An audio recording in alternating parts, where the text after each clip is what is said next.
¿Cómo están? Ahora sí, muy buenas noches. Estamos grabando rayando las 7 de la noche de hoy, 1 de noviembre del 2023. Hoy en la Ciudad de México y en todo el país, pero más en la Ciudad de México, yo creo. Yo creo que también en la frontera norte. Este día se celebra más el Halloween que el Día de Muertos, porque realmente yo recuerdo a mi abuela me explicaba, mi abuela materna, digo paterna, perdón, que la materna era una cabrona, me explicaba que siguiendo los términos religiosos, ella me decía que hoy eran el Día de Todos los Santos, lo que representaba a aquellos niños que antes de tener el sacramento del bautismo morían, y entonces se les consideraban santitos, ¿no? Angelitos, y tenían la venia de entrar al reino de los cielos. Entonces que hoy, eh, porque pues obviamente solamente tenían el pecado original que se quitaba con el bautismo, ¿no? Se supone que se quita con el bautismo, pero bueno. eh, Hay algunos de derecha que aunque los bauticemos 10 veces no se les quita ningún pecado, esos cabrones, ¿no? Pero bueno, por supuesto, no soy católico, estoy contando eso nada más porque hoy es un día especial, pero resulta que ese día del 1 de noviembre, porque realmente el 2 de noviembre es el famoso Día de Muertos, ¿no? El día en que regresan, se supone que durante la noche de hoy regresan nuestros seres queridos, los que se nos adelantaron, dicen por ahí, yo no sé a qué se adelantaron, honestamente, pero bueno, así se dice, y entonces se generan pues festividades, algunos van en este sincretismo, vamos a decir, religioso, entre lo de la Iglesia Católica y nuestras tradiciones milenarias. Algunos le llaman precolombinas, yo no sé cómo llamarles, la verdad, pero bueno, eh, pues van a los cementerios. Por eso hablo de sincretismo, y hacen su propia, aunque tienen ahí algunas tradiciones, repito, vamos a llamarlas precolombinas, y en las ciudades se hacen altares, se le ponen ahí ofrendas, ¿no? Comida, alcohol, algunos cigarritos, un puro, etcétera, porque se supone que regresan a recordarnos pues el cariño, el respeto, la admiración, porque además, y con esto cierro para no entrar en más polémica porque traemos un temazo, porque además en la tradición mexicana, no me atrevo a decir que anterior, es decir, esa no es precolombina, sino la tradición mexicana, que también podemos hablar, si se me permite, un secretismo cultural, eh, pues en los pueblos de Latinoamérica, no solamente en México, la muerte libera, la muerte limpia, ¿no? Y sabemos que hay desgraciados que por el hecho de que se hayan muerto, resulta que con el miedo, ¿no? Con el miedo a esa tradición, por eso digo esa cultura sincrética, ese sincretismo de la cultura, con el miedo que no vayan a caer estos hijos de la chingada, pues ya eran unos hijos de la chingada, no vayan a caer en el infierno, no, pues mejor los vanagloreamos, y ahí en el está el cuerpo, ¿no? Y estamos diciendo, bueno, no era tan malo el cabrón, ¿no? Ahí se le presentan 3 mujeres, 17 hijos, pero no era tan malo el cabrón, ¿no? Pues sí. Entonces, también esta tradición de que la muerte limpia, ¿no? Pero bueno, son mis palabras, yo lo veo así, pero bueno, hoy es día 1 de noviembre, se acerca fin de año, ya oscurece más temprano, ya beben con una sudaderita, porque incluso no nada más se oscurece, sino hace frito. Pero bueno, agradeciendo la presencia de todos ustedes, hombres y mujeres, que se acercan a estos espacios con este par de locos que pues generan controversia, pensamiento, pues eso es lo que realmente queremos generar en ustedes, es con toda la soberbia que esto pueda parecer, que no lo es, pero un poquito de claridad revolucionaria. Y precisamente el tema de hoy va con eso, creemos necesario hacerlo. Estuvimos platicando su servidor y mi compañero, al quien aprovecho también para saludar y agradecer aquí su presencia, su talento, su compromiso, que tampoco es de más hacerlo todos los días que está con nosotros. mi compañero y hermano de lucha, Jonathan Romero, estábamos platicando, estábamos viendo con Jonathan cómo entrarle a este tema y creemos que es necesario. Ya Jonathan tiene ahí una audiocolumna, la del lunes, que habla acerca de este mismo tema, de las izquierdas, que empiezo así diciéndole las izquierdas para desarrollar lo que nosotros consideramos que es una sola. Pero viendo algunas cosas que se están manejando, el pragmatismo morenista,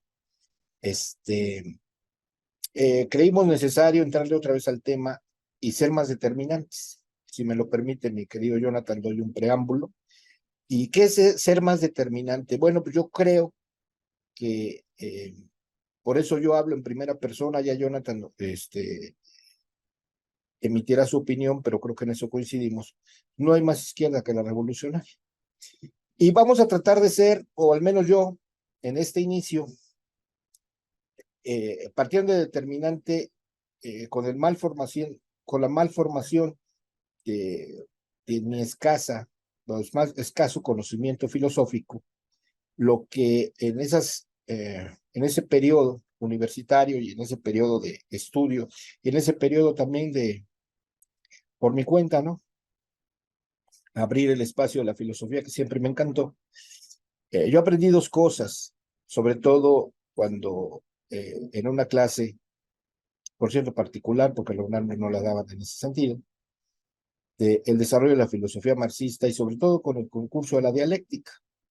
Y una profesora, por cierto, que nos daba clase ahí en un cafetín cercano a lo que ahora es Copilco, porque Copilco ha crecido mucho, es a lo que me refiero, nos decía, la filosofía necesita crear conceptos, y Marx lo entendió muy bien. ¿Y para qué necesita crear conceptos?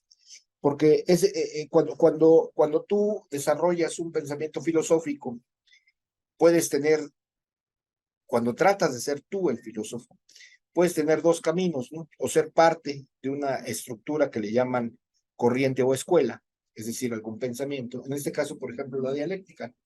Los neo-hegelianos o los hegelianos, porque había de los dos, se asumen, ¿no? Como de la corriente ideológica o de la escuela ideológica de Hegel, y desarrollan e interpretan pues, el conocimiento, que no es conocimiento, es idea, hasta que no se convierte en concepto. Cuando se convierte en concepto, cuando un filósofo desarrolla una idea central y en ese desarrollo la convierte en concepto, genera dos principios.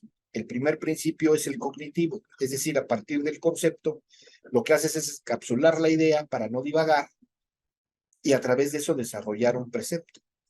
Y la segunda, cuando tú logras que una idea se convierta en concepto, que el primero es el cognitivo, el segundo es el de desarrollo, vas a desarrollar a partir de este concepto ideas autónomas, pero que tienen que ver con ese concepto.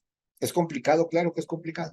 Yo sé que es complicado hasta que yo como lo estoy explicando, no creo ser un profesor avesado en el conocimiento, o sea, transmitir el conocimiento, pero eso es lo que a mí me enseñaron. Y me lo enseñaron a partir de Marx. Y entonces voy a tratar de entrarle para tratar, ojalá que sea claro, a lo que a mí me enseñaron que es izquierda, a partir de los conceptos que Marx fundó de la izquierda. Y aunque Marx no tenía la intención de formar eso específicamente, Marx utilizó conceptos para generar en dos rangos principales de su pensamiento reflexiones que guíen la práctica revolucionaria. La primera, Marx define que, tomando precisamente el estudio de Hegel, que partía de que el desarrollo humano, el desarrollo de la propia humanidad, estaba haciendo, ¿no? Que el ser humano fuera desarrollando el principio de emancipación, que es el primer concepto de la izquierda. Es decir, la izquierda persigue la emancipación, pero ¿la emancipación a qué? persigue la emancipación a partir de considerarse, de asumirse como clase proletaria, clase trabajadora, y a partir de ahí buscar la emancipación pues, de la opresión que sufre, que la opresión que sufren los condicionamientos laborales, que son los condicionamientos centrales de su opresión, porque está en el concurso del capital y entonces en el concurso del capital desarrollan lo que Marx desarrolló principalmente, como es la teoría del plusvalor, etcétera, etcétera. Pero aquí hay algo que es muy importante. La izquierda tiene que ser en la búsqueda de la emancipación, porque si no busca esa emancipación, no podrá desarrollar las herramientas necesarias para generar, contrarrestar o desaparecer o pulverizar, como le quieran llamar, las condiciones de desigualdad social que padece. Entonces, aquí yo quisiera plantear lo siguiente. Hegel decía que el propio desarrollo de la sociedad humana, sobre todo basado en la tecnología, iba avanzando en este propósito de contrarrestar la desigualdad social. Y entonces no era necesaria, ¿no? A partir de este planteamiento de Hegel, no era necesaria una irrupción revolucionaria que pretendiera transformar esta lógica, sino que el capitalismo moría, ¿no? Vamos a ponerlo así, y iba a ser derrotado por el propio desarrollo de la humanidad. Marx dice no, eso no es cierto. Y lo dice a partir de un razonamiento filosófico, que es el siguiente. El pensamiento no hace a la acción humana, sino la acción humana genera pensamiento. ¿A qué se refiere? Es el nacimiento de lo que después conoceremos, en esa reflexión, que después conoceremos como materialismo histórico. Es decir, Marx dice, el ser humano no puede abstraerse de su contexto histórico, de su momento histórico, no solamente de su contexto, sino su momento histórico, a través de solo pensar, sino tiene que accionar y a partir de esa acción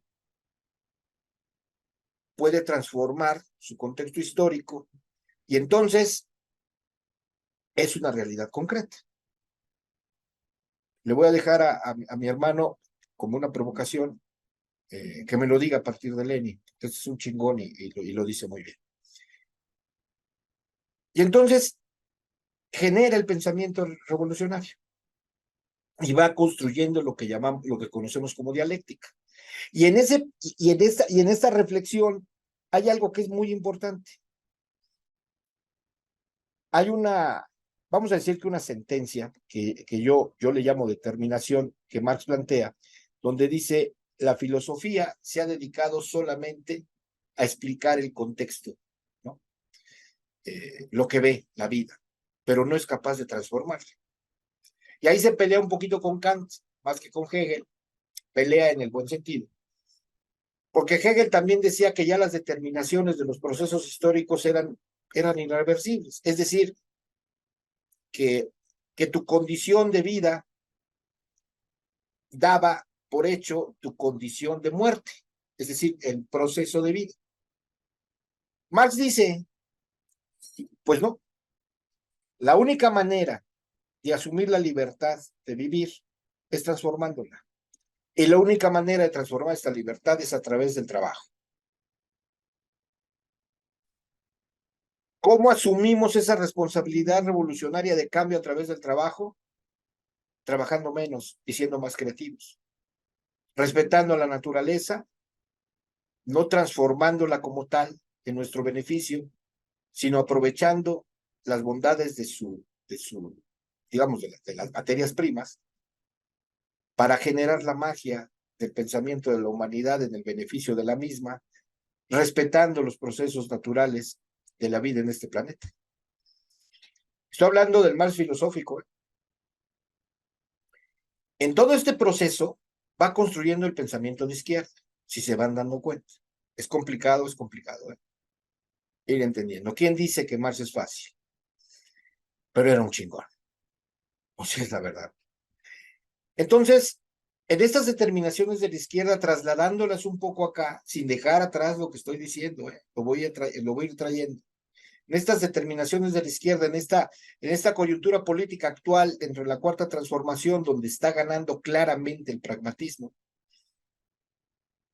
hay en la cúpula y en algunos, vamos a decir, personajes de Morena importantes o de esta cuarta transformación, para no incluir solamente al partido como partido, porque voy a hablar, acabo de escuchar una entrevista, una corta entrevista de Vicente Serrano con Tatiana Cloutier, que es un personaje de derecha, y cuando se le pregunta, oye, Tatiana, ella se queja, ¿no? De que Vicente Serrano le dio el micrófono y dio voz a personas que la trataron mal o que la criticaron, qué sé yo. Y entonces cuando surge lo de la candidatura que ella rechazó, o que bueno, ella no aspiró a obtener en Nuevo León, y donde estaba puesto, le preguntan por qué, y ella dice, bueno, pues porque había gente en el movimiento, específicamente en Nuevo León, que le pedían una prueba de sangre, ¿no? Que se abría las venas y que saliera guinda, y entonces pues que ella no podía competir en ese sentido, y entonces que prefirió hacerse a un lado. Cuando gana Clara Luz la convocatoria, que esa misma gente, dice ella, cuenta ella, le dice, tía Tati, pues te queríamos a ti, y entonces surge la idea de preguntarle por parte de Vicente Serrano, pues eres de izquierda o no. Dice, es que en esto no podemos ser más papistas del Papa. Cierro comentario para regresar al punto central. Sí, señores, en el movimiento falta determinación del perfil ideológico de izquierda que hay. Es decir, es un partido que a mí me dijeron que era muy plural, que se dan cuenta que la popularidad de este partido está en la lucha del proletario y en esto que el presidente marca como por el beneficio o por el bien de todos, primero los pobres. Y entonces, no, pues resulta que sí debe de ser de izquierda, ¿no? Pero nuestra izquierda no es esa izquierda, ya lo dijimos en el anterior programa, hace dos creo, esa izquierda cavernícola, ¿no? Dice con Ignacio Taibo II, o dice hoy Tatiana Cloutier, no seamos más papistas que el Papa. Aquí no entra el Papa, aquí no es que entremos a papistas, pero vamos a hacer un poco a hilar fino, como me gusta decir, ¿no? Para que no sea o que nos crean soberbios. Hay que ser determinantes. ¿Qué es izquierda? En la determinación de la izquierda es un movimiento, es una ideología que busca la emancipación del pueblo. ¿A qué se va a emancipar? A sus condiciones sociales. Normalmente, ojo, normalmente este movimiento surge como una disidencia que no como vamos a decir, es una disidencia, vamos a decirlo así. Ahorita explico bien por qué. Una disidencia al bien establecido que está ejerciendo el Estado. Y el Estado en México se divide en tres poderes, pero es una violencia. Es decir, el Estado arremete violentamente contra esa disidencia, porque precisamente al buscar la emancipación no hay otra manera de buscarla sino a través del desarrollo de ideología que permita un cambio en los sistemas de producción de mercancías y en el trabajo, en realidad, que es en esa producción de mercancías una relación social, y en esa producción, y en esa producción que se llama trabajo, el grillete del que quieren emanciparse, el pueblo. Porque no es cuestión del monto del salario, es cuestión de las condiciones sociales que mantienen ese monto del salario. Yo creo que es complicado entenderlo, pero lo estoy tratando de terminar. Y para buscar esa emancipación, ¿qué se necesita? Organización.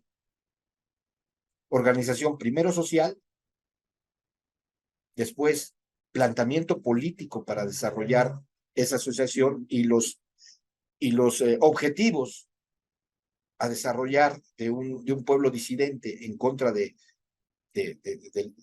opresor. Y lo más importante, la generación de militancia. Si el pueblo de México se vuelve total y absolutamente militante, logramos el cambio de sistema económico, que es realmente de lo que nos queremos emancipar. Aunque algunos lo edulcoren, ¿no?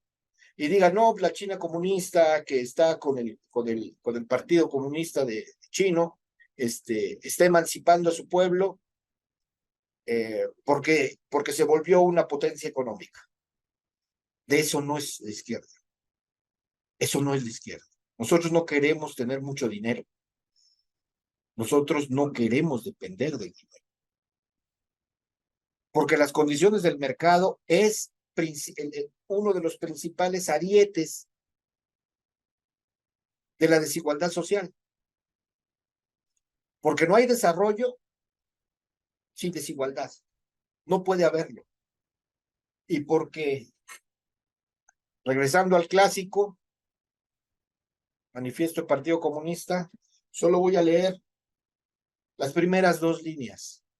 Y con eso le doy paso a Jonathan para seguir desarrollando el tema. El primer capítulo de este manifiesto dice burgueses y proletarios. La historia de todas las sociedades existentes hasta el presente es la historia de la lucha de clases. Adelante, mi querido Jonathan. Buenas noches, por cierto. Sí, hola Luis Mauricio. Hola a todos los compas que nos vayan a ver y nos vayan sí, bueno, o a escuchar, ¿no? Porque también está decimos por ahí, ¿no? No sé, para los que a lo mejor tengan algún conflicto que es a veces largo, ¿no? Sabemos que 1 hora, 1 hora y media es mucho tiempo y tienen cosas que hacer, pero no sé, sabemos que a veces los traslados hacia la calle del trabajo a la fábrica, luego suelen ser, o a la empresa suelen ser un poquito largos. Bueno, pues ahí lo pueden descargar fácilmente en internet y con eso, y con eso, pues nosotros podríamos, ahí lo pueden escuchar sin ningún problema, ¿no? Entonces creo que ahí, bueno, para recomendarles, por si nos escuchan o nos ven, no hay ningún problema, pues agradecerles en ese sentido. Y por supuesto, los comentarios, ahí he visto que hay comentarios positivos. Eso también es muy importante. En segundo lugar, sobre el tema, o sea, yo creo que el tema no es sencillo abordarlo en su magnitud correcta, ¿no? O sea, creo que la pregunta, ¿qué es ser de izquierda? Es una de las preguntas más importantes que tiene que resolver la disidencia política en muchos niveles, o el movimiento de masas. Es decir, es una línea muy fina entre el dogmatismo y el pragmatismo, ¿no? Hay 2 momentos que ni puedes entrar en el dogmatismo porque el dogmatismo cierra la capacidad de la izquierda de poder desenvolverse en un medio, pero tampoco puedes ir al pragmatismo porque el pragmatismo traiciona los fundamentos en los cuales hay principios básicos, ¿no? O sea, y entonces entre violar los principios básicos y amarrarlos a una caja a una camisa de fuerza, entonces la izquierda tiene que mantener en un lugar muy fino, pero muy fino. Eso parece que es importante, ¿no? O sea, no es tan sencillo el hecho, porque el hecho mismo exige poder ser evaluado en ese sistema. Entonces, es muy complicado, es bastante complicado porque, o sea, seamos sinceros, si hay purismo, ¿no? O sea, si hay un purismo así muy férreo, ¿no? De que ser de izquierda es, que mañana pongamos en los principios básicos de un gobierno que se tengan que ir a chingar a su madre, la embajada de Israel, ¿no? Pues, y algunos dirían, no, bueno, pues no, hay que guardar los espacios para que, pues, ¿qué vaya a decir Estados Unidos, ¿no? Entonces, entre esos dos polos, ¿no? Pues hay una diferencia muy grande, pero además es una diferencia que puedes pasar de un lugar a otro y no te das cuenta que en los 2 momentos se rompe ese proceso. Entonces, Es muy complicado, realmente es muy complicado la definición de la izquierda, porque sí hay un punto de arranque, ¿no? Eh, y cómo se resuelve el problema, ¿no? O sea, el punto es cómo se resuelve. Y creo que en su primera definición la izquierda debe de entender que en todo caso, ¿no?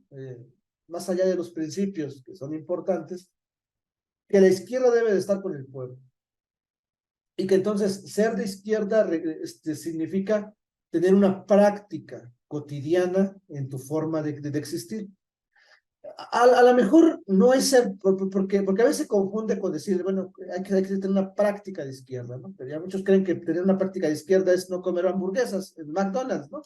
Unos creen que tener una práctica de izquierda no, es no chingarte una Coca-Cola, porque Coca-Cola está financiando al Estado sionista de Israel, matando a los de Gaza, ¿no? Bueno, si vamos a eso, bueno, no tendríamos que respirar, ¿no? Porque entonces pues, el oxígeno viene, no sé, de Estados Unidos, o no podríamos ir a viajar a Estados Unidos, es decir, o no podríamos eh, leer, ¿no? Ahorita que estamos hablando de los grandes, a Bolívar Echeverría, porque pues, el papel está desarrollado en una plataforma, o sea, no sé, es muy complicado, ¿no? O sea, aquí debo de tener, por ejemplo, bueno, yo no podría tener un celular, ¿no? O sea, esa no es la práctica de la izquierda, bueno, pero aún así creo que se tiene que hacer una práctica. O sea, ¿y cuál es la práctica? La práctica es, en primer lugar, estar con el pueblo.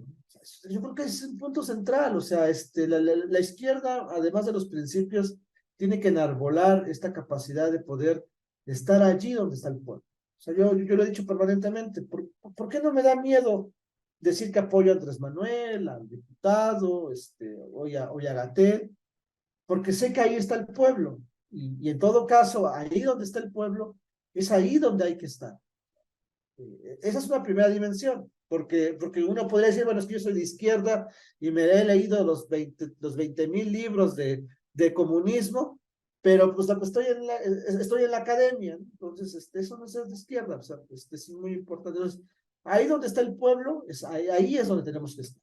Este, o podemos ser por el otro lado, ¿no? Bueno, eso bueno. Entonces creo que esa es una primera dimensión. O sea, hay una práctica política muy importante donde la práctica política es movilizarnos con el pueblo. Ojo, ¿no? Porque a veces muchos dicen, hay que movilizar al pueblo. No hay que movilizar al pueblo, hay que movilizarnos con el pueblo. O sea, tenemos que estar en ese ritmo y en ese proceso.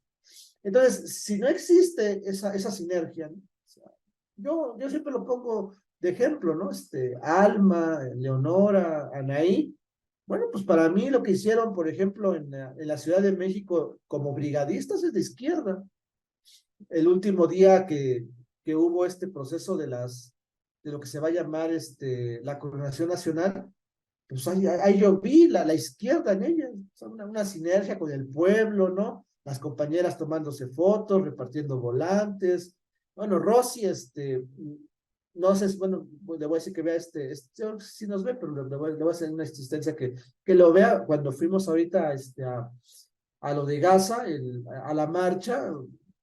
Alma, llegó primero al Ángel de la Independencia y andaba repartiendo volantes el ajolote, ¿no? Lo cual yo le agradezco muchísimo y le reconozco. O sea, yo sé que a veces no va conmigo porque soy bastante ineficiente en el reparto de los ajolotes, ¿no? Pero bueno, intentamos también apoyar en ese punto, pero ella, ¿no? Repartiendo ajolotes, Rosy también repartiendo ajolotes a más no poder.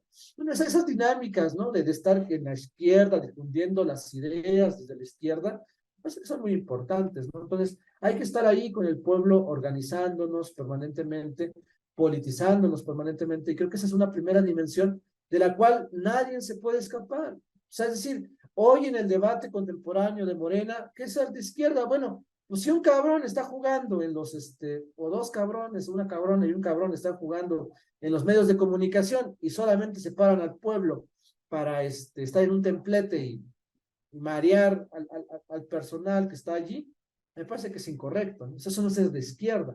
Y no es que pidas un cafete, ¿no? O no es que pongas una cadena, pero son principios básicos. Tatiana Cloutier, ¿no? O sea, por supuesto, o sea, yo podría decir que ella era la candidata para Nuevo León, lo que puedan decir ustedes o lo que ustedes quieran, pero para mí era la candidata natural, pero se bajó. O sea, ni siquiera es que la hayan bajado, ella se bajó y dijo, ¿saben qué? Me voy a Secretaría de Economía, háganse bolas con eso, pues que se hagan responsables por sus actos, ¿no? Yo sigo pensando que ella era una carta muy fuerte para Nuevo León, pero bueno, se bajó, ellos sabrán por qué no fue, ¿no? O sea, y no puede echar la culpa de que hubo una cadena contra ella, porque de hecho ella no, a ella la quería la izquierda, esa izquierda que pide los gafetes, pedía a Tatiana Cloutier, pero impusieron, ahí sí impusieron a la mala, a Clara Luz, ¿no? O sea, porque no compitió contra Tatiana, ¿no? Tatiana se bajó mucho antes de la misma encuesta, y bueno, ahí es un problema entre Alfonso Romo y Andrés Manuel, sabrán ellos por qué lo decidieron, pero entonces, eso no es una actitud de izquierda. ¿Y qué es lo que estábamos diciendo? Bueno, es más, hasta yo estaría defendiendo a Tatiana Cloutier ahí en ese punto, pero me parece que ahí Tatiana Cloutier no demuestra que es de izquierda. Y como en otros lugares que podemos pensar. Entonces, creo que esa es una primera dimensión, ¿no? O sea, pues, tenemos que desplegar una práctica política ahí. Y en segundo lugar, pues están los principios políticos e ideológicos, ¿no? Y esos principios políticos e ideológicos también son muy importantes, porque tenemos que hacer práctica social con el pueblo desde principios políticos. O sea, no es una cuestión de que vamos con el PAN, ¿no? Ahí no hay manera de hacer izquierda, ¿no? Ahí puede estar el pueblo, pero pues no son principios políticos. Y los principios políticos, ¿no? Tienen que ver con la transformación del sistema capitalista. O sea, no podemos andarle jugando, ¿no? De que, no, pues vámonos tranquilitos, vámonos, no. O sea, el gran objetivo de la izquierda es ponerle fin a la opresión. O sea, la izquierda parece así. Es cierto que su primera forma, la revolución burguesa, está transmutada, ¿no? Está ahí transfigurada por la lucha entre la emancipación de la clase burguesa sobre la clase feudal, pero la clase burguesa era revolucionaria porque quería cambiar el sistema económico y quería superar las condiciones de explotación y dominio que procuraba la famosa clase social específicamente feudal. Después se vuelve contrarrevolucionaria porque liberándose de la opresión del feudalismo, adquiere y soporta otra forma de dominación, que es la dominación burguesa. Bueno, pero la izquierda aparece como un modelo de emancipación de la humanidad. Y si nosotros no buscamos la emancipación de la humanidad, entonces ahí ya no seremos de izquierda. Entonces, si nosotros creemos, ¿no saben qué? Oscurecemos la emancipación, oscurecemos la explotación, vamos oscureciendo la plataforma, ¿no? En que el sistema procura un enganche entre dos polos muy importantes y esos polos están permanentemente golpeando y que hay uno que domina al otro y que entonces si eso lo escondemos, entonces no puedes tú asumirte a la izquierda porque estás yendo contra la propia naturaleza de la izquierda. Ahora, lo importante, ¿no? Y cerraría con eso, lo importante sería aquellos que hablan de una tercera, cuarta, quinta vía, donde ya no hay izquierdas y derechas, tienen que demostrar que la lucha de clases no existe. Es que ese es el problema de la izquierda, ¿no? O sea, entonces, es que la izquierda ha sido totalmente rebasada por sus condiciones. Bueno, pues me tienen que demostrar que la lucha de clases no existe, porque la izquierda fundamenta sus principios sobre la lucha de clases. O sea, hay dos grandes polos muy importantes. Por un lado está la clase trabajadora y por otro lado están los terratenientes y la clase burguesa en sus diferentes formas y que se están permanentemente golpeando. O sea, vayan y díganle a un cabrón del Uber que le pagan a destajo que existe un tecnofeudalismo, ¿no? Y que entonces ya no hay capitalismo. Ahora, pues pregúntenle al cabrón, ¿no? Que le están esquilmando el salario permanentemente para que incrementen las ganancias de los sectores comerciales, de las grandes empresas comerciales, que no existe capitalismo, que no existe lucha de clases. Pregúntenle a los trabajadores del Estado de México que se tienen que fletar 2 horas, ¿no? Para trabajar en centros productivos o improductivos bastante nefastos, con condiciones de vida y de trabajo muy precarias, que no existe lucha de clases. ¿No? Pregúntenle acerca de el 50% de la población que vive con $1 en el mundo. O sea, pregúntenle a ellos, ¿no? Que no hay lucha de clases. Pregúntenle a los de la Franja de Gaza, díganles que no hay lucha de clases. Tienen que demostrar que no hay lucha de clases. Porque al demostrar que no hay lucha de clases, bueno, pues no existe entonces la razón de ser de la izquierda, porque la izquierda aparece y se fortalece dentro del concepto de la lucha de clases. Entonces, es bien interesante porque, pues digo, pues, ellos pueden decir, no, es que no podemos ser puristas, pues es que no es que seamos puristas, es que tenemos que ser serios en el análisis y en el análisis nos dice que hay un conflicto de clases muy fuerte y que se están encontrando. Entonces, que nos demuestren ellos que no existen, así como el Serrano, no he visto la de Cloutier, ¿no? Pero como el Serrano ahí, ¿no? Diciendo, no, pues es que, ¿no? La Violeta Vázquez Rojas, ¿no? Pues es que ya no sirven los conceptos del siglo XIX.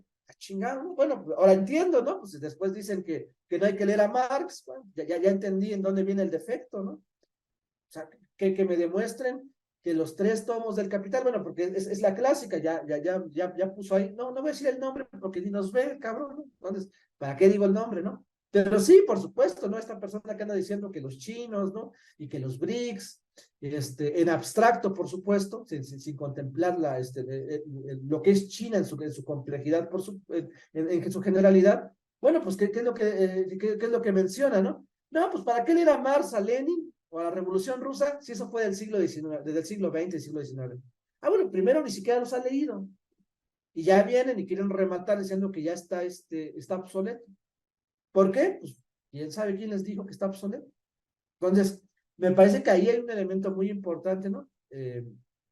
Porque desde ahí te tenemos que plantear las cosas, ¿no? Entonces, por supuesto que hay una emancipación, o sea, el primer polo de la izquierda es la emancipación y el segundo es la justificación por qué tenemos que emanciparnos. Y nos tenemos que emancipar, ¿no?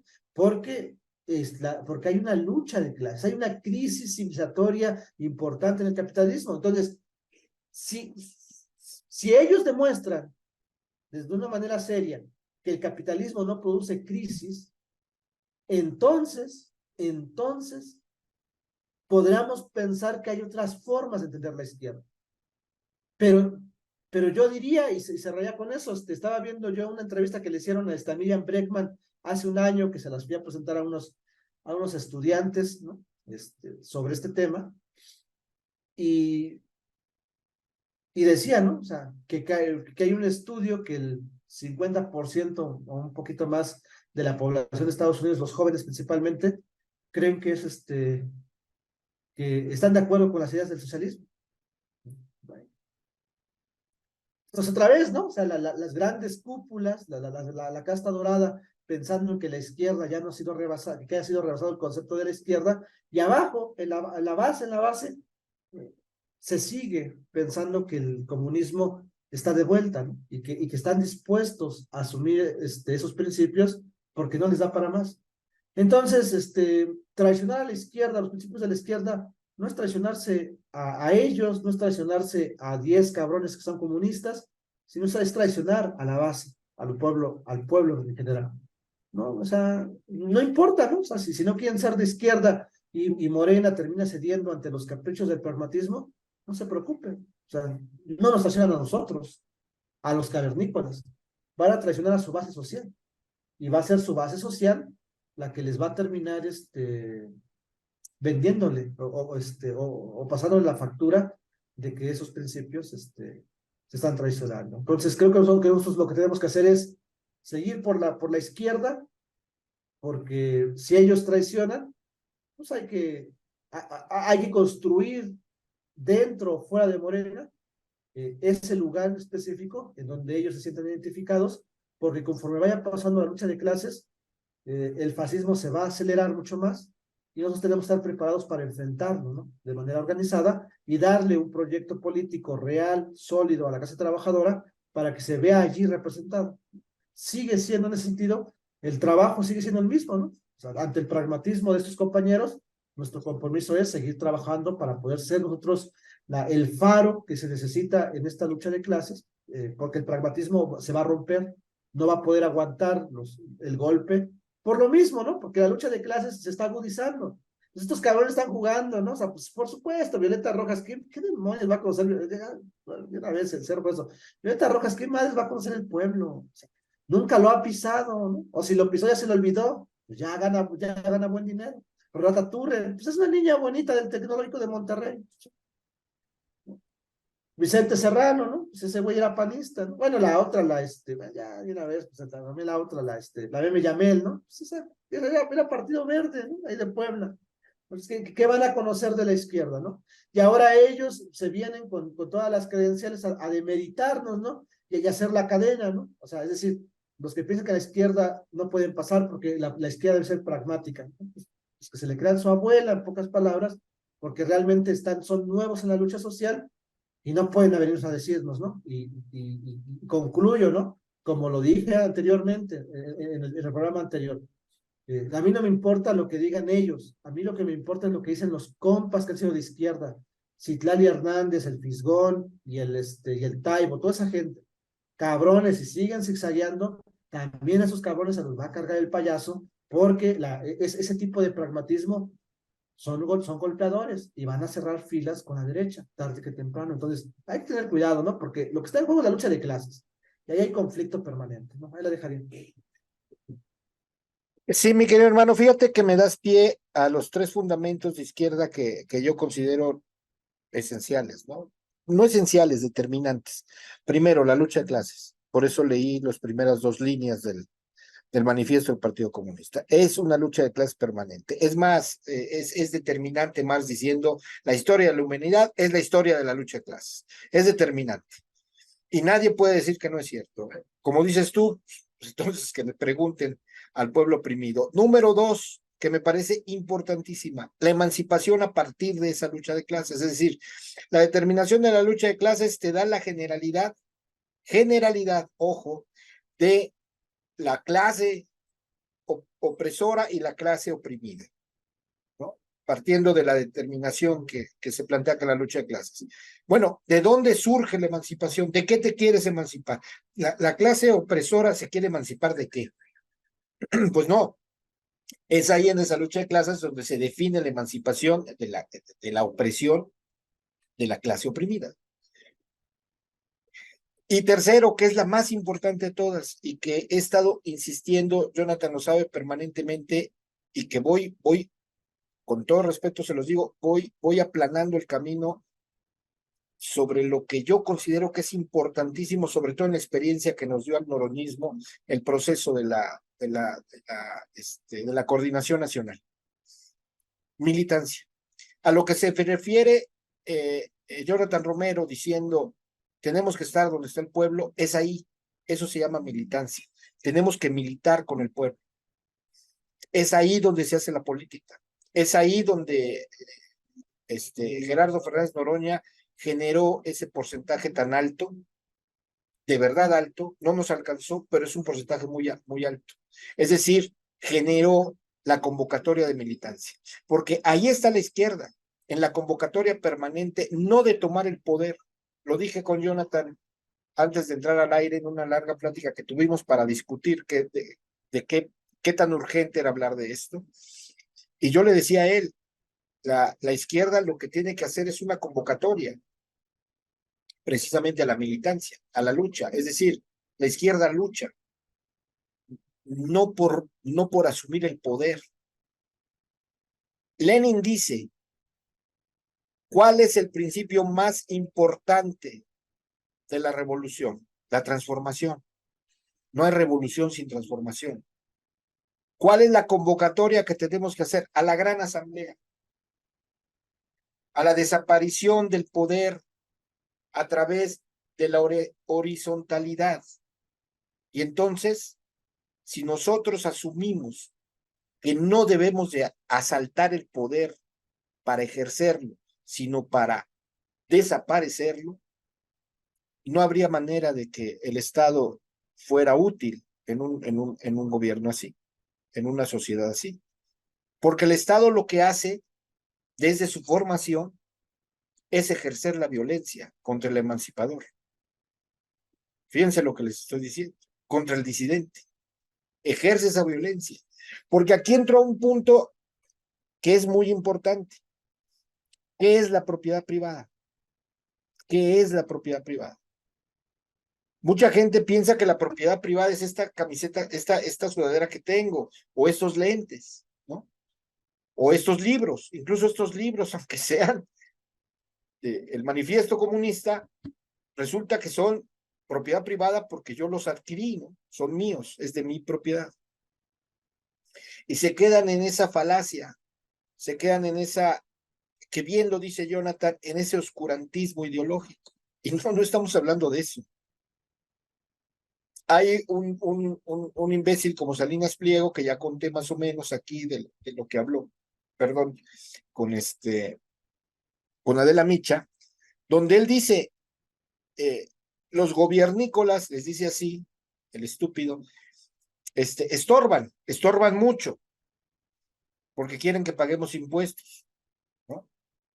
Ellos dicen, él dice el imbécil, nosotros los empresarios tenemos ganancias, pero no tenemos dinero porque las reinvertimos esas ganancias, entonces el gobierno nos debería de premiar para que esas ganancias que reinvertimos,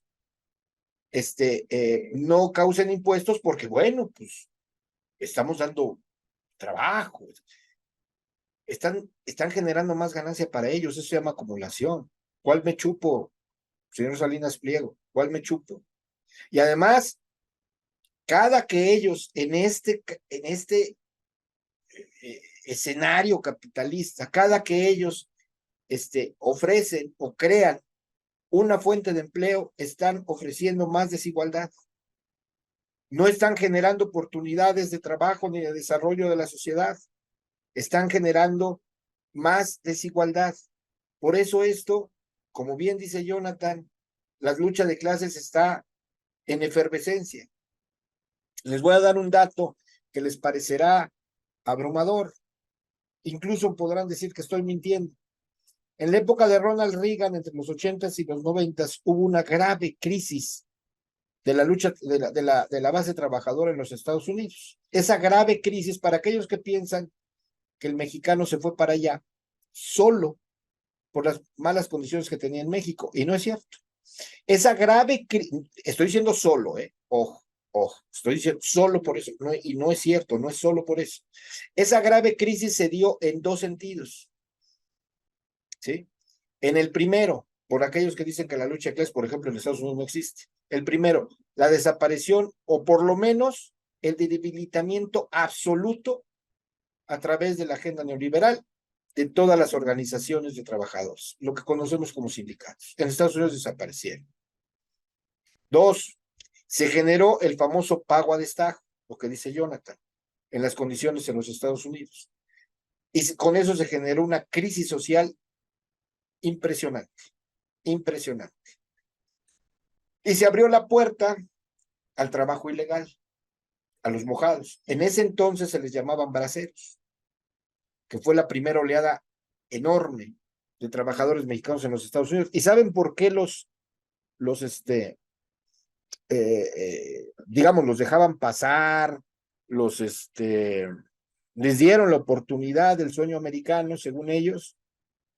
Porque había que detener de alguna manera, esa efervescencia de disidencia en los Estados Unidos, de levantar la mano y decir, oye, nos están chingando, ¿no? Al propio trabajador, o sea, si eso no es lucha de clases, entonces, ¿qué está pasando? Se acabó el derecho de huelga en los Estados Unidos, regresó hace unos meses, pero en los 80 se acabó con Ronald Reagan. No, pues quieres irte a huelga, pues chingas a tu madre, ¿no? Ahorita agarro 4 mexicanos y hacen lo que tú por mucho menos dinero. Eso se dio y se nos olvida. Y entonces, en el pragmatismo de la derecha está la condición de una contrarrevolución. Sí, no me equivoqué, en el pragmatismo de la derecha, que es ganar el poder, buscar elecciones, ejercer toda la masa, es decir, todo el convencimiento a través de mentiras, retórica y todo, para ejercer el poder, y ellos ejercen el poder. La derecha ejerce el poder con violencia, Calderón, con el poder del Estado, Peña Nieto, con la corrupción, es decir, el poder de los dineros del pueblo, Felipe Calderón, Fox y Peña Nieto. O sea, ellos ejercen el poder. Lo que de la izquierda no entendió es que la izquierda no debe de ejercer el poder. La izquierda es militancia incluso en el gobierno. Si algo ha enseñado Andrés Manuel es ser militante. Él es militante permanente con el pueblo. Por eso su cercanía, el pueblo lo hace suyo, porque su cercanía es militancia. Y la militancia es lucha. Lucha por emancipar.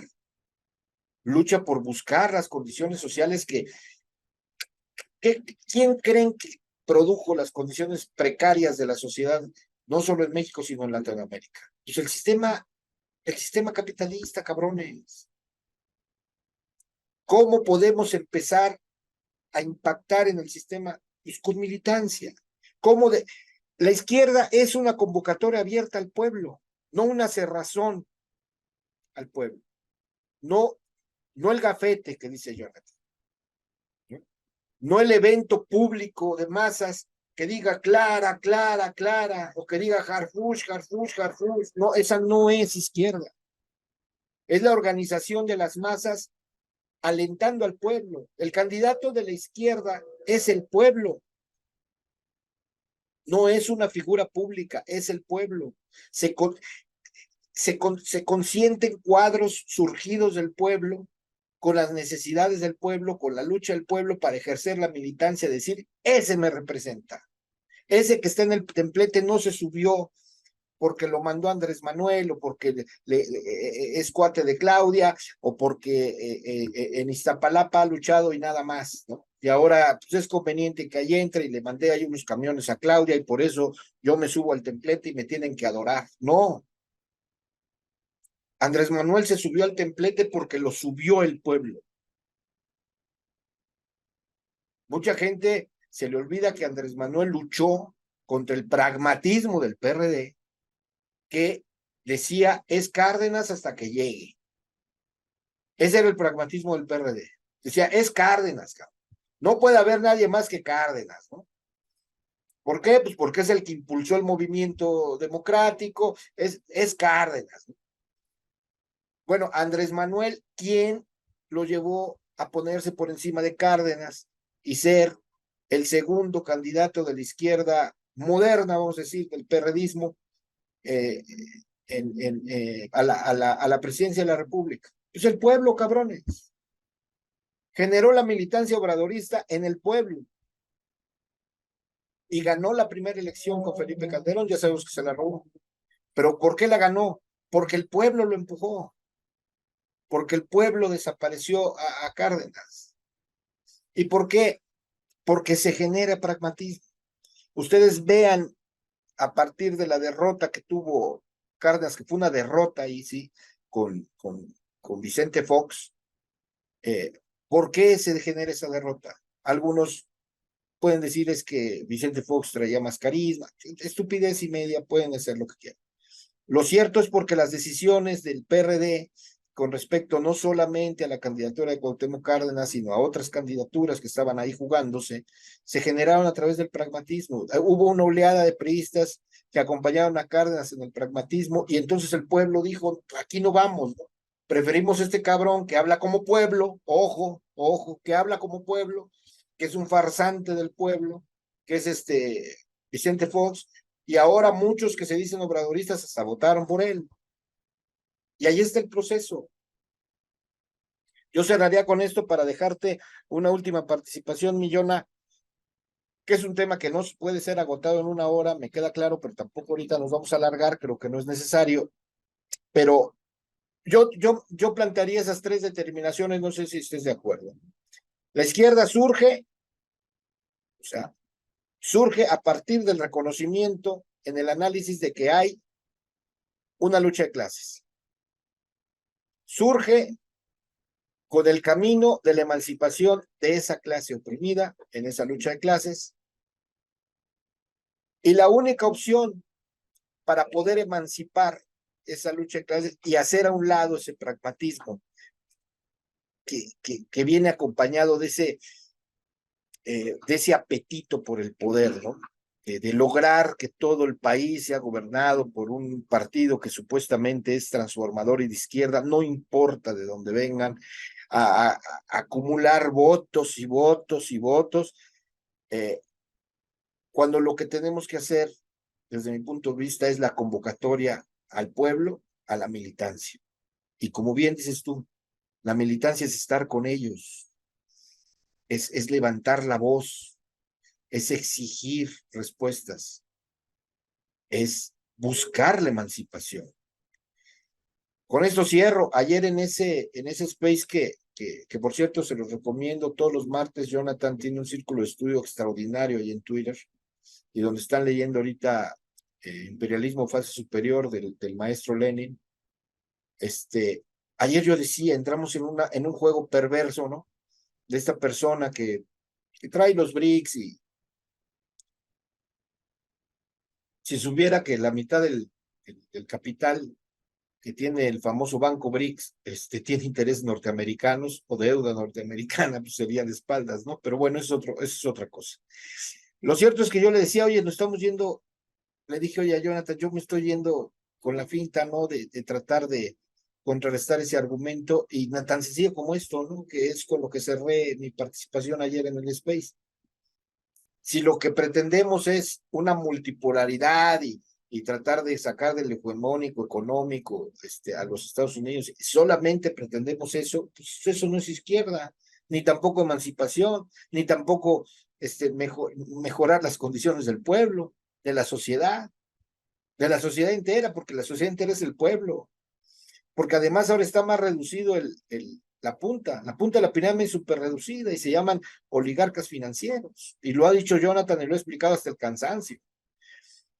Si ahora los que queremos, o sea, si nos pudieron ya los que también yo comparto eso con Jonathan, es otro tema, pero bueno, si ahora en los últimos 30 años nos han jodido los gringos con su hegemonía económica y con su abierta cultura bélica del ejército, no de enfrentarse en guerra, ¿eh? En eso tiene toda la razón Jonathan. Es un ejército de ocupación. Los Estados Unidos logran los triunfos bélicos que tienen a través de una ocupación. No se enfrentan a ejércitos poderosos. Logran la ocupación para implantar, robar sus intereses que tienen en donde ocupan, e implantar las condiciones de políticas que les permitan seguir saqueando. Pero no es, el poderío militar de los Estados Unidos es de ocupación, ¿no? Bombardean zonas que no se pueden defender, los cabrones, como que está pasando en Gaza, ¿no? Con el Estado de Israel. Eso es lo que hace. Pero bueno, quitarnos esa hegemonía económica y dar esperanza, decir, ya chingamos, los gringos ya no nos van a dominar económicamente y ahora van a ser los chinos. Yo les pregunto, o los BRICS, ¿no? Que es China y 4 mugrosos más, con todo respeto lo digo, ¿no? Realmente es entre China y Estados Unidos. Bueno, la hegemonía económica será China. ¿Quién nos dice que será mejor o menos mal que la de los Estados Unidos?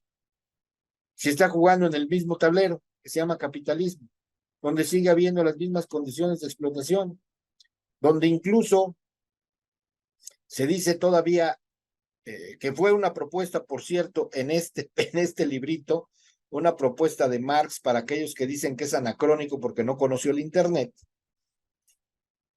de la desaparición del trabajo infantil.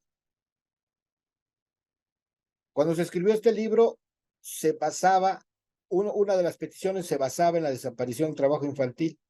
Bueno, pues China hace negocios a partir de ganancia, y en la ganancia le reducen muchísimo el costo de producción de mano de obra humana porque ocupan niños. ¿Quién me va a decir? Pues yo no estoy diciendo que Estados Unidos pues es de lo que nos queremos emancipar a partir de la realidad concreta que vivimos en esto actualmente, de ese capitalismo y de esa fase superior, el imperialismo, de los Estados Unidos. ¿Cuál me chupo para decir, no, pues los chinitos sí se van a preocupar por una mejor sociedad? No, están en el proceso de la ganancia económica. Es más, están muy preocupados porque les ha bajado su tasa de ganancia. ¿Quién creen que les ha bajado su tasa de ganancia? Pues los expertos del capitalismo, ¿no? Se llaman oligarquías financieras. Adelante, Jonathan, para que cierres y nos vayamos a tu compromiso, mi hermano. Dale. Sí, mira, estaba aquí mirando una cosa que me dio mucha interés. Es muy interesante. También creo que está en el perfil de Libre, Justos y Dignos, pero hoy Catrina Norteña, que se la vivió despotricando contra el presidente, contra el diputado, ¿no? Contra el diputado, mi corazón me está ganando, ¿no? Contra el diputado, bueno, yo sé por qué hubo un giro ahí, últimamente sobre Catrina, sobre el diputado, que no voy a contar, es algo que a mí me llegó de primera mano, porque es que se dio ese giro, está dando ese giro ya como que más a favor del diputado y no entrar en ataques. Hay una compañera noronista que intercedió, pues, por los que nos escuchen y crean por qué, bueno, una compañera noronista, que no voy a decir su nombre, intercedió y estuvo ahí maniobrando para que le bajara a su desmadre. También tiene que ver con que ya pasó el proceso, pero compartió el video del diputado en Radio Fórmula, ¿no? Y con Cárdenas, en donde está contra Casar, el Cárdenas y el chingado Leo Zuckerman, ¿no? 3 contra 1, y les pone una chinga, ¿no? Les pone una chinga, ¿no? Chinga así brutal, 9 minutos de madrazos, ¿no? Por todos lados, un buen round, dirían por ahí, y escuchen al diputado, ¿no? Y quieren Y la revancha, escuchen. Mando. Perdón, mi querido Jonah, y quieren la revancha, ¿eh? Ya lo Bueno, retaron de la bueno, revancha. Y bueno, además bueno, bueno. presencial, ¿no? Y además presencial. Pero No, dale, mi bueno, hermano, perdón, no, perdón. y no importa, no importa, porque fue tanta la chinga que el Cárdenas tuvo que cortar. Si estás ya vámonos, es una pinche masacre. Pero el punto, más allá del tema, ¿no? Bueno, sí, porque fue una chinga, ¿no? Los argumentos con los cuales elabora Noroña su defensa son de izquierda, y es el punto central, ¿no? O sea, cuando nosotros desconocemos, ¿no? Nuestros principios fundacionales dentro de la izquierda, y entonces nosotros queremos como que maniobrar. Entonces, ustedes vean, ¿no? Y si algún morenista nos está viendo, ustedes revisen cómo se comportan, por ejemplo, Violeta Rojas, Vázquez Rojas y Renata Turren en la hora de opinar. No, o sea, pues es que al ceder espacios en la izquierda, pues te vas a volver de derecha. Y entonces te va a ser muy difícil confrontar perfiles como Denise Dresser, como Pablo McLuhan. O sea, si desde el principio te tragas la narrativa de la Bárcenas sobre que es que hay o sea, alto al genocidio, ¿no? Y tanto Hamas bueno, Hamas y no hay Hamas, ¿no? Porque CRE, ni cómo ayudarle, ¿no? Y te tragas esa falsa paz que existe, pues vas al lado de Pinar y allá son pro Israel, ¿no? Pues te van a madrear, ¿no? Porque pues, no vas definido, ¿no? O sea, pues ahí tienes que ir y decirles, a ver, cabrones, ¿no? Hay un pinche genocidio y es contra el pueblo palestino, y ahí te lo revientas, ¿no? Pero ahí están las posiciones. El diputado hizo lo mismo, el diputado se fijó en una posición de izquierda, y ahora sí, vénganse para acá, y aquí los espero, ¿no? Y vamos a madrearnos, ¿no? O sea, si el punto es que, o sea, si Cárdenas invitó y se hizo esa mesa, sabiendo Casar y sabiendo el buen Leo Zuckerman, que además no es tan malo, o sea, sí es un culero, pero sí abre los debates, ¿no? Yo sé que es mercadotecnia, pero no es tan ojete como otros que sí son unos desgraciados y no te permiten. Yo entiendo por qué no invitó a Hugo López Gatell, porque sabía que pues, iba a haber una madriza. También, pero en ese sentido, ¿no? Pues bueno, si ya está el debate, ¿no? Se arma el debate y ya están las posiciones claras, bueno, pues tú te pones en la izquierda y pues lo que tenga que salir, digo, pues ya te invitaron, ¿no? Pues entonces que aguanten, ¿no? Sabiendo que tú eres el perfil. Pero ese punto, para aquellos que como que dicen, no, es que el diputado ya se apagó, ¿no? Pues es que no se haya apagado, o sea, hay una transición en donde estamos en esa transición como que a ver qué está pasando, pero díganle al diputado que se apagó en esa tremenda chinga que le dio a Leo Zuckerberg y a Paro Casar, o sea, los puso, pero era como chingados campeones, y es el perfil de izquierda. Y a eso nos referimos, ¿no? A eso nos referimos cuando decimos, tenemos que defender el perfil de izquierda, porque hay un conflicto. O sea, si el diputado hubiera salido, ¿saben qué? Es que la izquierda no existe, tampoco la derecha, entonces derecha e izquierda ya no son, entonces, pues todos somos amigos. No, pues entra a ese pinche programa y le ponen su madre. Pero ya cuando vas mentalizado que hay dos posiciones y que no se debe de ceder ante nada, pues es aguantar madrazos, porque en los debates cuando tú criticas las dos concepciones de izquierda y de derecha y le quieres quitar la esencia a la izquierda, ¿qué es lo que haces? Que hay espacios vitales. Es decir, el debate, y lo he explicado muchísimo, el diputado es como un conflicto, es como una batalla, es como un choque, es como una pelea. Entonces, tú no puedes ir al espacio vital del otro, porque si tú vas al espacio vital del otro, se te va a madrear. Y es lo que hacen cuando tú te recorres tus principios de derecha, de izquierda, los recorres hacia el centro, estás entrando en el espacio vital de la derecha. Entonces, estás totalmente endeble. Entonces, si tú te fincas en la izquierda y ellos en la derecha, entonces cuando entra el conflicto, ¿no? Los espacios vitales van a entrar en el conflicto y el espacio vital de la izquierda siempre es mucho más poderoso. ¿Por qué es mucho más poderoso? Porque el espacio vital de la izquierda está fundamentado en la verdad. Entonces, por eso no hay que tenerle miedo a la izquierda, ¿no? Porque la izquierda no hay ningún problema. Nos pueden decir de todo, fanáticos, dogmáticos, cavernícolas, pero jamás mentirosos. Y la derecha no. La derecha es altamente mentirosa. Entonces, es por eso que si tú cedes tu radio de acción, ¿no? De la izquierda y cedes hacia el centro, vas a entrar en las quimeras. Y entonces pelear en el mundo de las quimeras nunca va a ser posible. Pues te debes de fincar en la izquierda, ellos en la derecha, porque están bien fincados, y entonces los dos espacios vitales van a entrar, epistémicamente van a entrar en un conflicto, y en ese conflicto va a ganar la claridad, la verdad.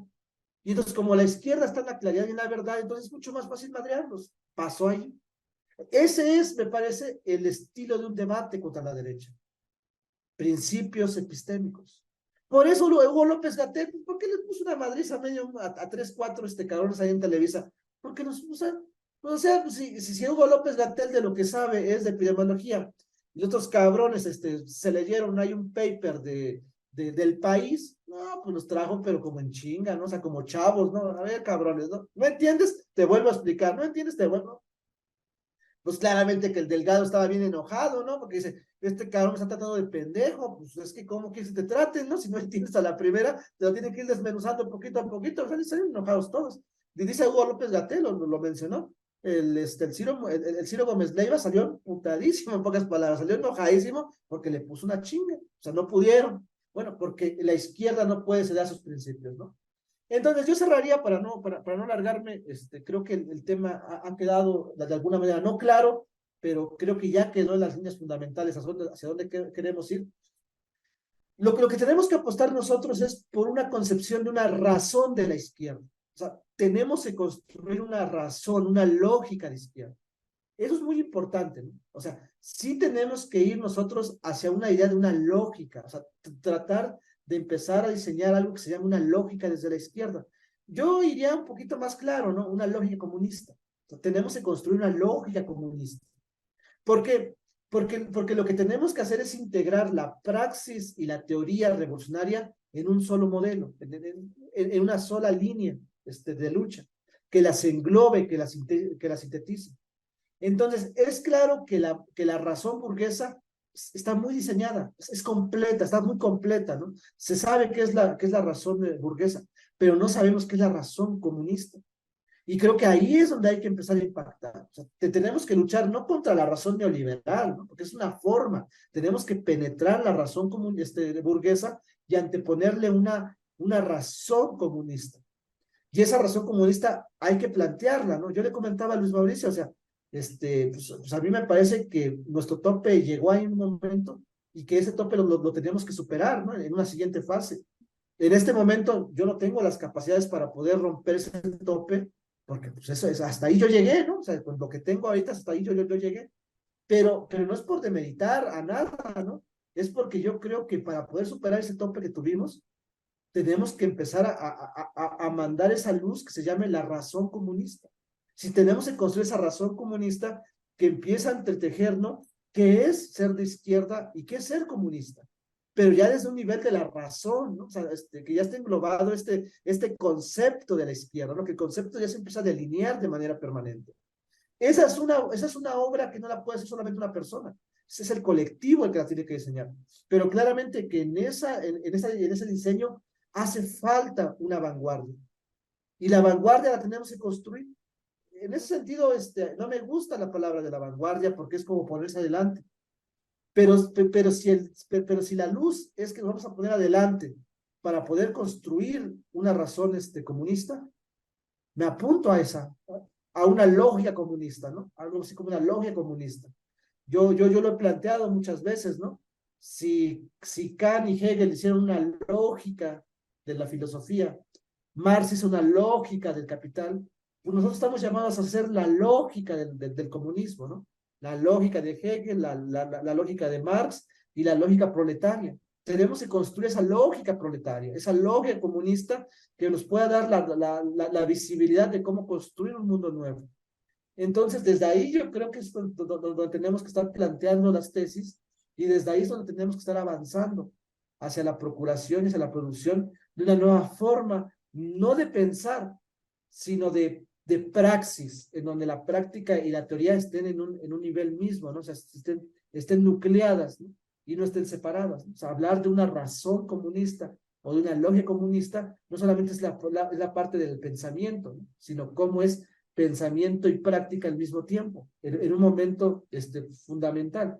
Ahí es donde tenemos que apuntar generalmente, porque lo que pasa con el diputado es el objetivo, ¿no? Tener cuadros como el diputado, cuadros que tengan esa responsabilidad y esa claridad política que cuando tú los enfrentas contra la derecha, los puedes pulverizar y tenemos que pulverizarlos, ¿no? O sea, pues otra vez, ¿no? O sea, la derecha tiene que dejar de existir como pensamiento. O sea, en el comunismo la derecha no cabe, que no debe de existir derecha, porque están defendiendo los intereses de la burguesía. Entonces, en ese sentido, si es una guerra política a todo lo que da y tenemos que desaparecer el pensamiento de derecha, ¿no? Para que esto se pueda transitar a un pensamiento de izquierda generalmente. A muchos pueden decir, es que no podemos ser todos iguales, pues es que tampoco estamos hablando que seamos todos iguales, ¿no? Estamos pensando en términos generales en que tenemos que pensar de una manera diferente desde nuestra diversidad, porque pueden decir ustedes, bueno, es que no podemos pensar iguales. Bueno, resulta que el capitalismo ya creó un pensamiento común, un pensamiento igual, ¿no? Que se llama la razón burguesa. El 90% de la población piensa de forma burguesa. Y ahí no se quejan, ahí está todo bien, ¿no? Pero nosotros queremos impulsar un pensamiento de izquierda y un pensamiento comunista, ahí está mal. ¿Y por qué está mal? Porque los compas nos siguen sin saber que estamos trastocando una moral que ellos tienen introyectada y que no quieren perder sus privilegios.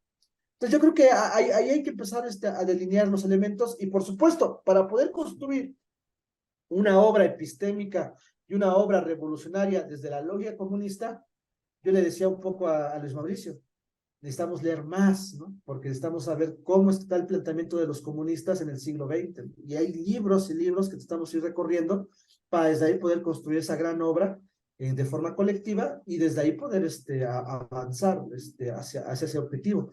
Entonces tenemos que abrir esa brecha, ¿no? Tenemos que abrir esa brecha sin lugar a dudas y creo que en el perfil del diputado otra vez, ahí está, ¿no? O sea, otra vez el del diputado nos marca la línea y si ustedes quieren saber cuál es el resultado de pensar de manera de izquierda, vean solamente la madriza política que les puso a Leo Zuckerman y Amparo. Y yo diría, finalmente, qué lástima que no va a ser nuestro presidente, ¿no? Porque yo lo quisiera ver en esas mañaneras. Ahí la dejo, saludos. Gracias, Jonah. Ya estamos sobre la hora. Yo solamente quisiera resumir para terminar muy corto, que yo cierro con Jonah en esa propuesta, en esa convocatoria.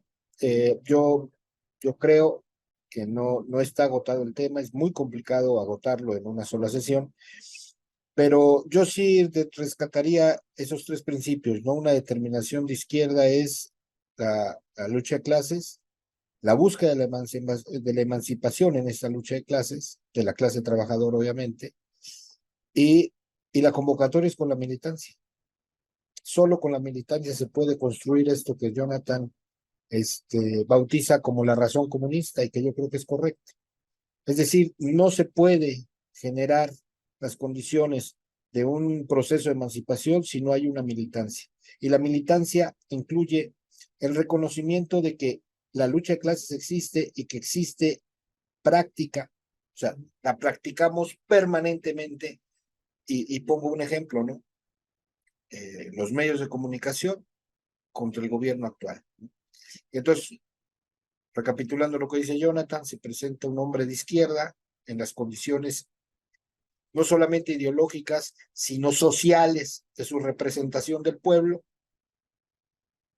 y el que está militando con el pueblo nunca, nunca ejerce una debilidad frente al opresor. Lo desnuda y lo hace pedazos.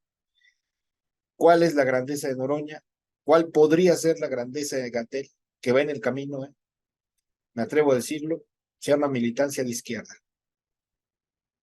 Gerardo Fernández Noroña es un militante de izquierda, con el pueblo agazapado atrás de él, empujándolo, dándole esos ánimos. Y el reconocimiento del diputado, a saber que estamos en medio de una lucha fragorosa por conseguir la emancipación del pueblo, se asume como tal, lo tiene clarísimo, con esa capacidad y experiencia política que tiene, y ponle a quien quieras. Por eso le decimos, ponle a quien quieras, sobre todo de derecha, que lo hará pedazos. Porque el que está con el pueblo nunca pierde. Eso es un hecho. El que está con el pueblo nunca pierde. Entonces la convocatoria es a la militancia para generar esto que Jonathan dice y que hoy lanza como convocatoria central, generar las condiciones de una razón comunista para poder enfrentar de una vez por todas la desaparición del pensamiento burgués, que es, al final de cuentas, lo que la disidencia busca emancipar al pensamiento burgués. Porque además, curiosamente, el oprimido siempre somos mayoría. Gracias, mi querido Jonathan, cuídate mucho, excelente espacio, ojalá lo escuchen muchas personas, hacemos digamos que una invitación a que lo compartan, creo que es un espacio valioso, y próximamente estaremos analizando, si no me permites, Jonathan, decirlo en público, analizaremos de manera crítica, pero también yo creo que hay muchísimas cosas rescatables en ese manifiesto que el doctor Hugo López Gatell presenta a la ciudadanía, en principio de la Ciudad de México, pero yo creo que puede ser una convocatoria también de lucha muy, muy interesante. Tenemos consideraciones importantísimas en ese texto. Y bueno, pues aquí ya estoy públicamente comprometiendo a Jonathan que hagamos un una lectura y un compartir de ideas de ese manifiesto. Me parece que es importante hacerlo porque estas prácticas hacen falta en la izquierda precisamente, esas prácticas de convocatoria a través de un manifiesto, que a mí me queda claro y nada más lo dejo así como una interpretación, pero también como una provocación a que vean ese programa, partiendo del que se llama manifiesto. ¿Y por qué se llama manifiesto? Porque si no, no sería de izquierda. Gracias, Jonathan. Buenas noches. Cuídate mucho. Hasta luego.